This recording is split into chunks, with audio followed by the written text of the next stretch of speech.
Tiff and Rach here. We are the Nobodies, and this is our podcast. Actually, this is our Penny cast.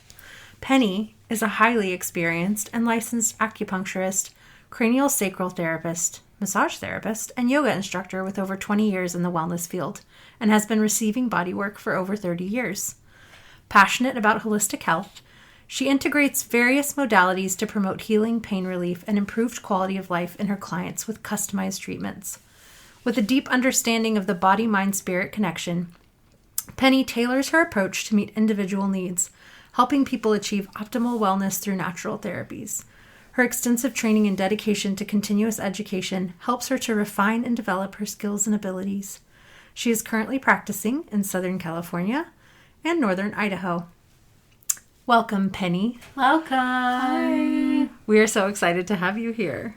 I'm so excited to be here. We are so grateful that you have been the model for the Tom Myers sessions for our education in this ATSI journey.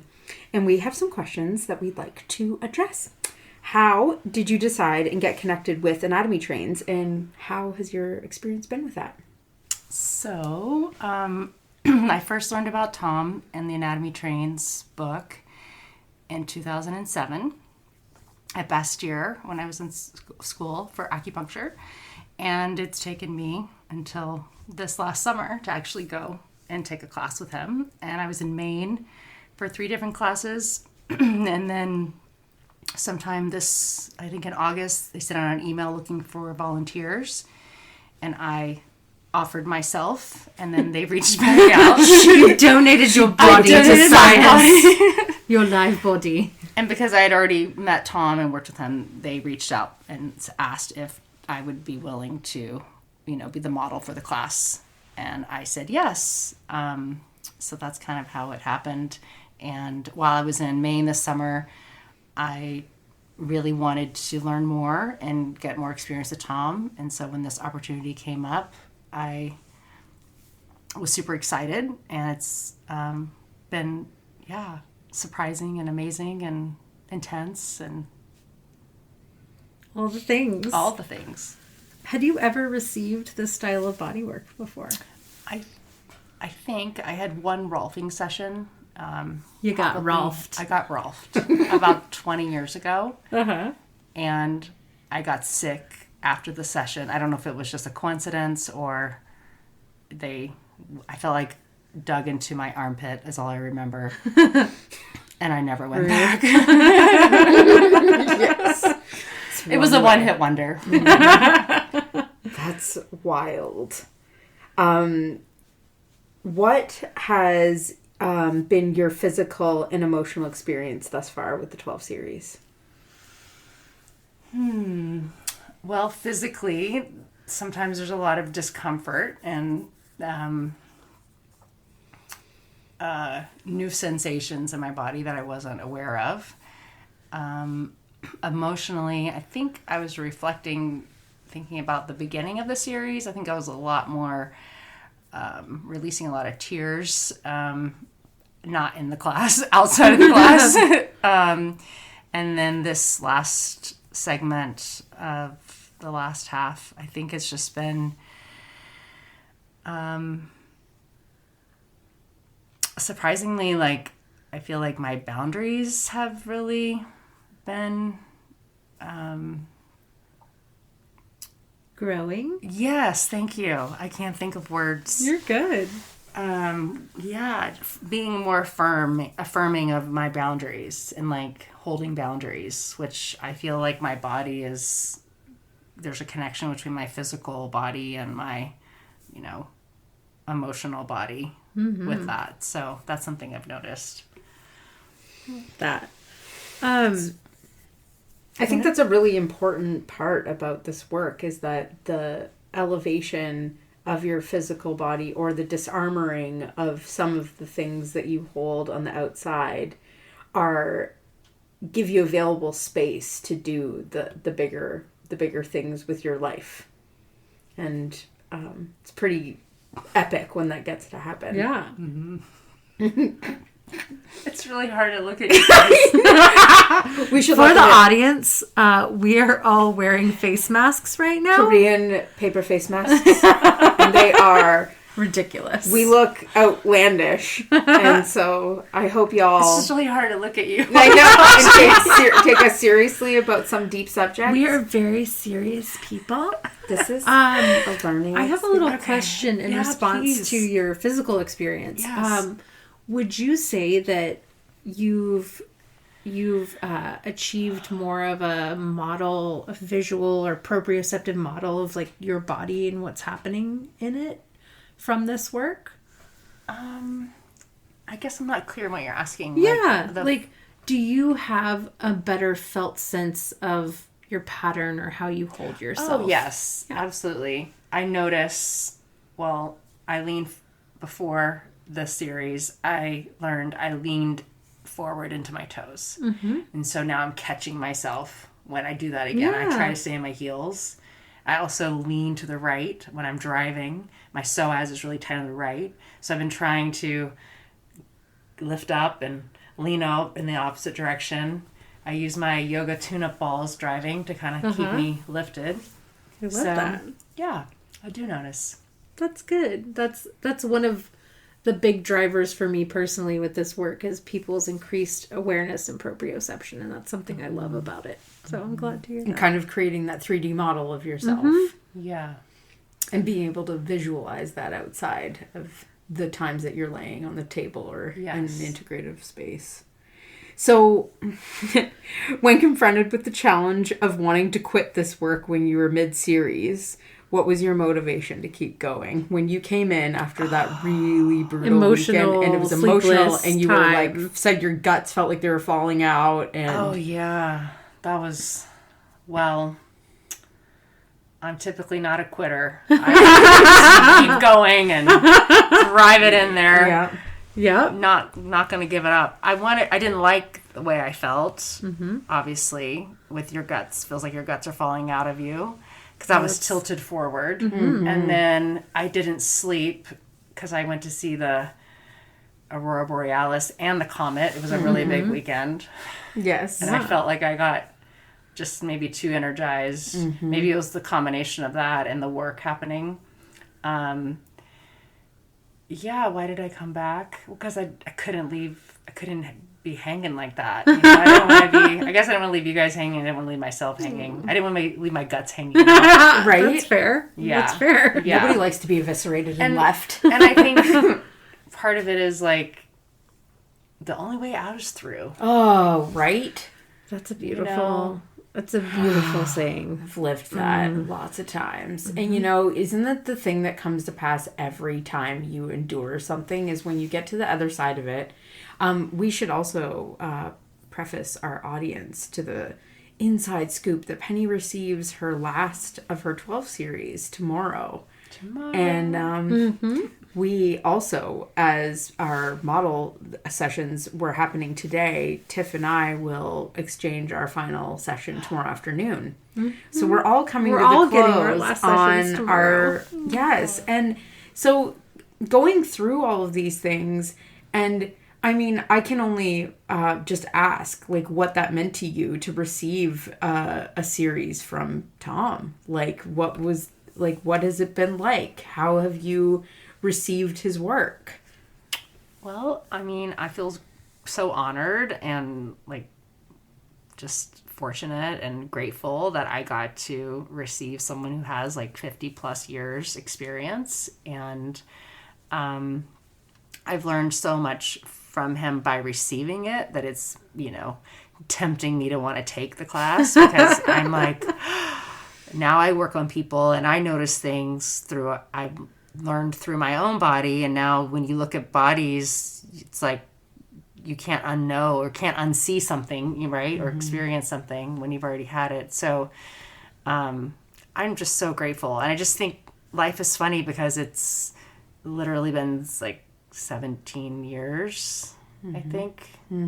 So it's a long time. Like sometimes it just takes a long time to get to meet someone or work with someone. And It's 20 for me, Penny. yeah, Like, it's wild. It's how wild. that is the case. it makes me excited. And that he's practicing and thriving at 75 makes me like, wow, I want to have better body mechanics. Like, I was thinking, do I need to switch careers? I feel like my body's been hurting me a lot in the last little while. So it's just inspiring to see what's possible. Yes. Love that. What would you say has been your single biggest aha moment from a felt sense in this work?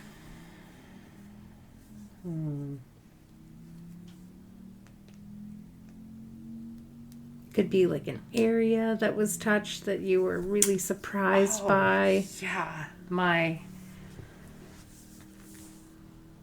Tibialis anterior? Yeah. Yeah, but the extensors, Just, yeah. Like, that deep pocket, whatever that. What did you call it?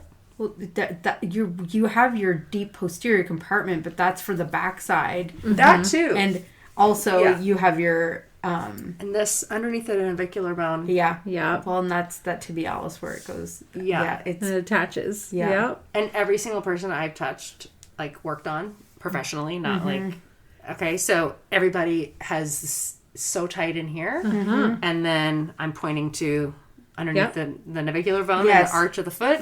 And then in the back, basically behind your calf. yeah. And then Soleus. Soleus, and then Soleus, getting into that gastrus. deep posterior compartment but beneath you that. Get underneath there, and it's like, Oh, it's dirty business in there. it's level 3. Yeah. Yeah. So she was first pointing to her shin, which the tibialis anterior in her particular pattern was a very, very spicy place. And it is for many people. And depending on whether, that's pulling you up or pulling you down, it can have a lot to say. Yeah. Cool. So, under the circumstances of receiving the 12 series in a public way, do you think there's anything you're gleaning or not gleaning as a product of being watched? Creep down. Creeped on by all of us. Well, a few times I've like covered my face or like put my head underneath the, sheet because it is like I forget sometimes that people are there because I'm in my own little experience and bubble. But I wonder if I might have been a little more expressive in my feelings or emotions or just, Yeah. That's fair. Yeah. Oh, really Yeah. fair. Yeah. I can also speak to our series, like being lined up table after table after table, and Like little sausages. in the room. Like you're there with the space around you, and then us being the surveyors of this work. But we are also when we're receiving in the classroom, it's just like it's a group of, and it's so much energy in that space. For being, it's cloudy in there, and I found myself I had a bit of like an emotional laugh the one day when something happened during the cranial session, and I started laughing, and I was shushed, and they don't mean to. It's not because it was like an intended thing.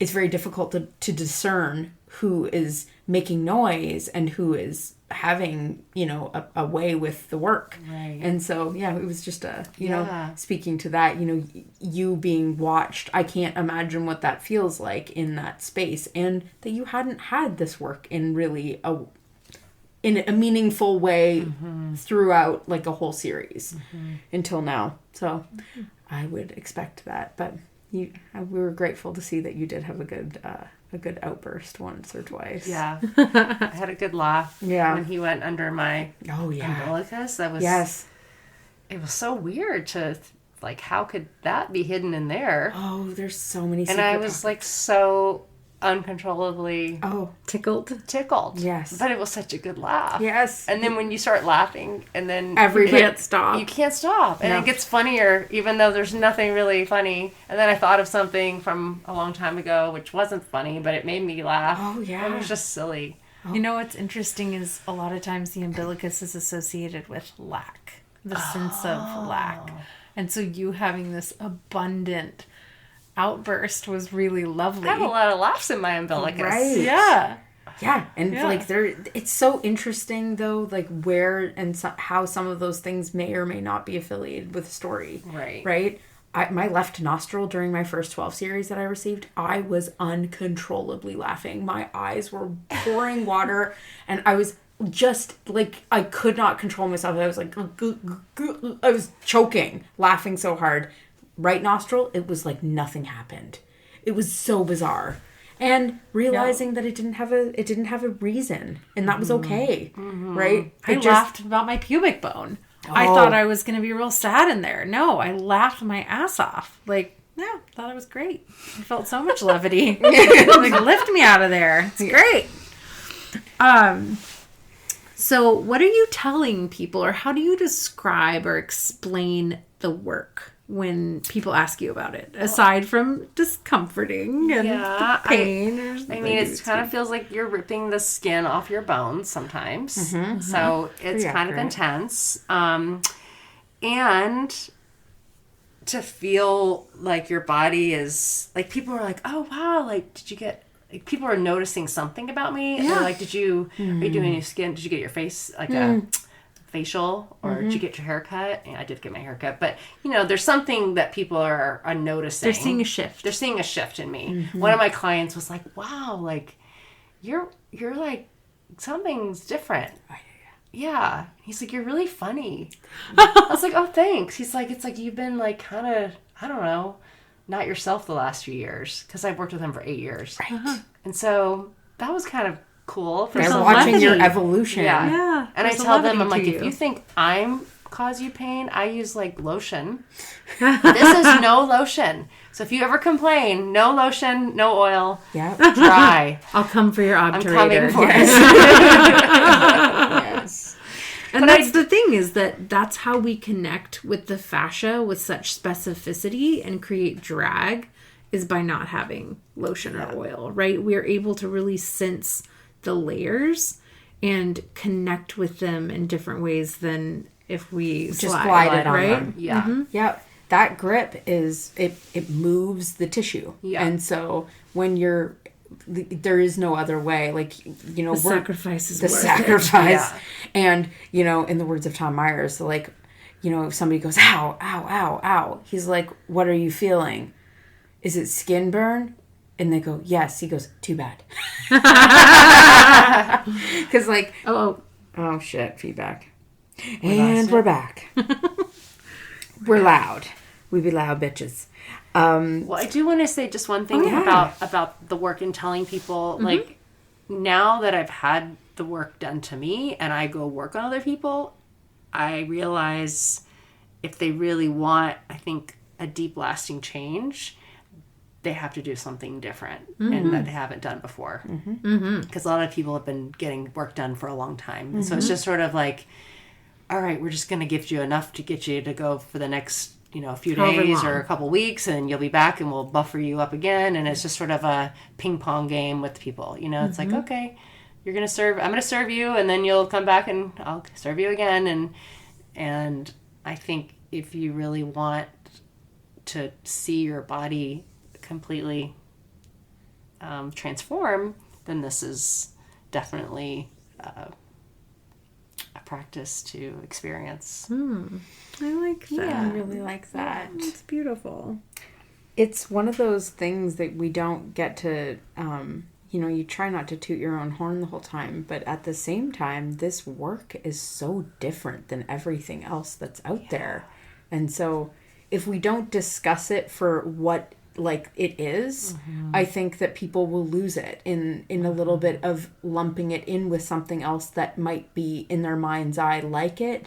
We can talk about this like it's massage, and there's nothing wrong with massage. We've all practiced massage, and it has such a beautiful... getting massages. We like getting massages. We like giving massages. But this work is different than massage. Yeah. And we want to call a spade sometimes, right? Absolutely. Right, and this active movement that's involved with you as a client is actually what's creating that pull and the tensioning and the breaking up of adhesion and all of the tissue change. So it's this participation of, we're doing this thing together. We're not doing something to you. It's a collaborative thing. Absolutely. Yes. Yeah. It's a with. It's a with. Right? It's a with. So to kind of further that on is like, how has this influenced and how do you think it will influence your own practice? Well, already I'm incorporating some of the things that I have learned by having it done to me. And just people are asking me like, they're noticing that I'm stronger, which is interesting because I haven't done anything differently than other than getting this work done. And I know new places to go. I found new hidey holes. Hidey holes. I found the hidey holes, and I feel like once you feel it in your own body, then your hands just find it in other people's. Like we just discussed this in our salon today. Is that, you know, the gift of receiving is not just that, you know, it can be that's up leveling and feeling good. There is so much to be gleaned from what your experiences and feeling a technique being done to you and with you, and having, you know, your body be held in a type of way.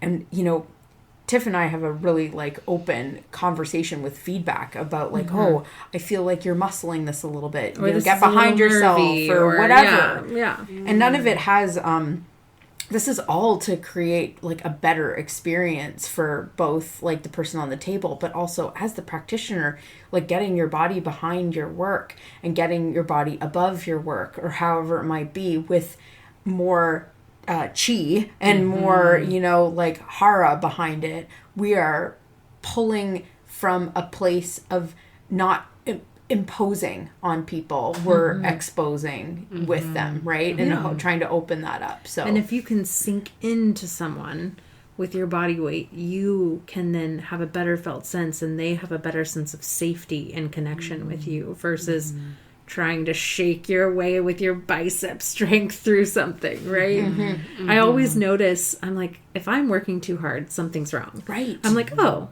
like I'm not in myself. I'm not grounded in this moment. I'm not connecting with this client the way I'd like. I'm going to reassess and come at this from a different angle, or them in a different position, and find a way that makes ease happen for both of us. Because oftentimes, I mean, we talk about fascia, like the non-Newtonian fluid, that cornstarch and water mix that, you know, we all like to play with. And, you know, you try and push your fingers into that and it immediately stops you. It's like a wall. It's like one of Ida's sayings is speed is the enemy of sensation. Enemy of sensitivity. Yeah. And it's this idea that like when we melt and we sit with something rather than try and force into it, we create change. And that is the only way to do that. And oftentimes, if in a practice you're rushing or you're trying to get to too many things, it's like we can't be a little bit more, concentrated, or being able to parse out what our best laid plan would be. Doing everything isn't always the best, right? And so especially picking for something, a pattern, right? We're looking at your pattern and we're saying we have this slew of techniques and we know all these things about the lines, but what's specific to you that's going to help you and why, right? Yeah, and then work really beautifully with those things and see what change comes. And then instead of just trying to, you know, slap a broad brush against the wall and hope that something is like sticks. And it doesn't mean that it's not going to have some benefit to you. It probably will, because movement does. But yeah, absolutely. In the circumstance of the work, it's so much nicer to be able to look at a pattern and then be able to pull out what is going to be your best laid plan. Yeah, which can change. Nobody's sticking you to it forever. It's every time is different.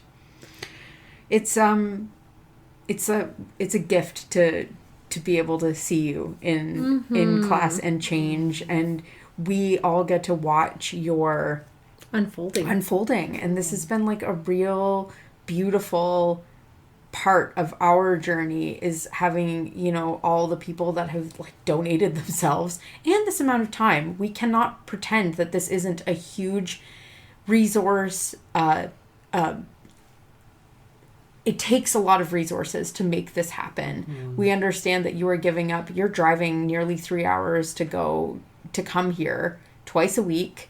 And this is, you know, near and dear to me. I drove for my 12 series nearly 2 hours each way to do, or 2.5 hours each way to go for mine. And And I realize that this work has, it has reach, and we're hoping that we won't be one of none in our home locations someday when this work becomes more popularized and more common. Yeah. Would you have anything else to add about your experience through this process? I mean, I think it's important to realize that it's 12 sessions that is the whole process. And so in life, a lot of things take time. Like you don't plant a seed and then it's grown. A tree overnight. Yes. And so it's just a good reminder of like the value of time and just letting things process and integrate and giving things space. I think we're such a very like, I want it done now. Like, where are my Instant results. Yeah. And that almost like it's unraveling the tangles of your tissues. And so then I like the how it's transferring into my life, and not just physically, but like I mentioned before, like the boundaries, or just having, I can't even really pinpoint the things that are happening, other than a lot of things are in alignment now. As my body gets more in alignment, a lot of really fun things are happening. Stacking up Yeah. and energetically shifting. Yeah. So it's like I've gotten the kink out of the flow of the universe, and now it's just like a funnel. It's just like pouring in, and so it's just really beautiful. And I'd love to speak to that, you speaking about this unwinding, because it is a process that continues after the work is done. And that's something that we talk about with clients, but that's really important to remember, is that over the next months, you will have moments of, oh, that's interesting. Like, I heard Tom say this, or this was talked about, or I felt this, and now I can feel that sort of coming into play, right? And so making sure that you have time over these next months to be mindful and continue journaling and to ponder and to be with these things as they continue to blossom and shift is really can be a really rich experience. We like to ask this question because this podcast is born out of wanting people to understand themselves better, know what they need when they need it, and how and what attunement means to them, and what practices you do to attune. Well, I am Epsom salts bath. We love that. Connoisseur, I guess. I try to take 5 a week. Good for you. I like to be in nature, so I'll go hiking. I just got my bike repaired, so I've started biking this last week. Nice. I do yoga. I like to roll out with the yoga tune-up balls. And I like to cook. Kind of grounds me. I just started learning how to play the ukulele. And I have some paint on a canvas that I like to play with. So those are my things. Those are your creatives. Yeah. And being with those things. Yeah. This is one of those times where, Penny treated us and made us dinner tonight. And we got to have some of that love and her attunement and her grounding in that.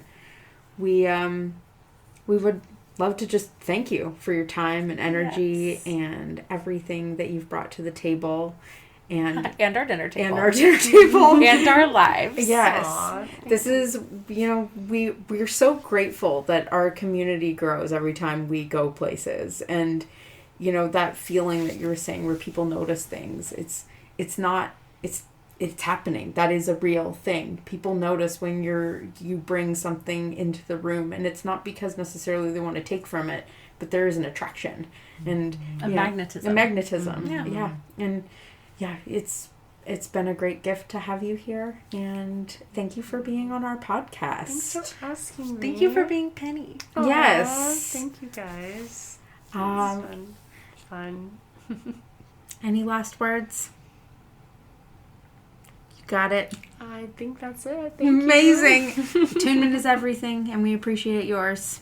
Good night.